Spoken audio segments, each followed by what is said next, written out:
Hello everyone. तो BPSC 70 का answer की आ चुका है, तो आप लोग देख चुके होंगे। लेकिन अगर आप ये मान लो कि अगर बीपीएससी ये मतलब ये कहती है कि वो पेपर सारे, जैसे उनका कहना है ऑलरेडी कि 13 दिसंबर का जो पेपर है एंड 4 जनवरी का जो पेपर है वो दोनों पेपर इक्वली लाइकली सेम है, मतलब उसमें कोई भी दिक्कत नहीं हुई है, और अगर ये एग्ज़ाम हुआ है तो अच्छे से काफ़ी फेयरनेस है इसमें। तो एक सिंपल सा क्वेश्चन है, अगर आप इस कंट्रोवर्सी में पढ़ते हो और इन सारी चीज़ों को छोड़ देते हो, ठीक है चलो मान लेते हैं कि जहाँ भी एग्ज़ाम हुआ फेयरली हुआ, जहाँ भी हुआ जो भी हुआ जैसे भी हुआ ठीक हुआ, बट फिर भी आप बात करते हैं आंसर की को लेकर के। अगर आप आंसर की को लेकर बात करोगे तो आप खुद सोचो, दो एग्ज़ाम हुआ है, एक तो आपको 13 दिसंबर को हुआ और एक एग्ज़ाम आपको 4 जनवरी को हुआ, ठीक है। मैं इस बात को अलग रखता हूँ कि हाँ इनके पास कितना वक्त मिला, इनको पेपर पैटर्न पता था, ये सब।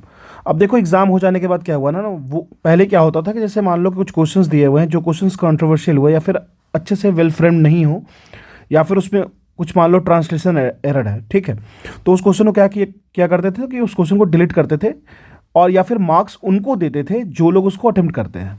लेकिन देखो ये जो एग्ज़ाम हुआ है इसमें जो क्वेश्चंस दिए गए थे उसमें मार्क्स टू ऑल कर दिया गया है, समझ रहे हो, मार्क्स टू ऑल। जिससे क्या हुआ है, जो 4 जनवरी वाले जो एस्पिरेंट्स हैं जिन्होंने एग्ज़ाम दिया है उनका +3 मार्क्स, मतलब वो एग्ज़ाम देने से पहले +3 मार्क्स उनकी एडेड है। तो अब आप एक बात बताओ मुझे, जहाँ पे एग्ज़ाम आपको 1/3 निगेटिव का हो रहा है और 0.33 मार्क्स भी बहुत ज़्यादा मैटर करता है, वहाँ पे अगर कोई कोई एक पोर्शन को +3 मार्क्स एडेड मिलेगा, इसके साथ साथ क्वेश्चन का जो लेवल था वो भी कम था, काफ़ी कम था। अगर आप देखोगे तो जैसे कि 13 दिसंबर के अगर आप पेपर को देखोगे तो आपको पता चलेगा कि बहुत सारे ऐसे ऐसे ऑप्शंस थे जो बहुत ही क्लोज थे।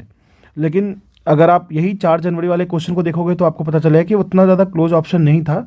तो ये क्वेश्चन ईजिली कर सकते थे, इरिस्पेक्टिव कि आपको 20 दिन पहले क्वेश्चन का पैटर्न भी पता था। तो ये +3 मार्क्स, मतलब अगर आप देखोगे ना, तो अगर लीगली अगर आप जाओगे ना बीपीएससी के साथ, तो आप बीपीएससी को ईजिली आप हरा सकते हो यहाँ पे, क्योंकि ये तरीका नहीं होता है और ये बहुत ही ज़्यादा इनजस्टिस है।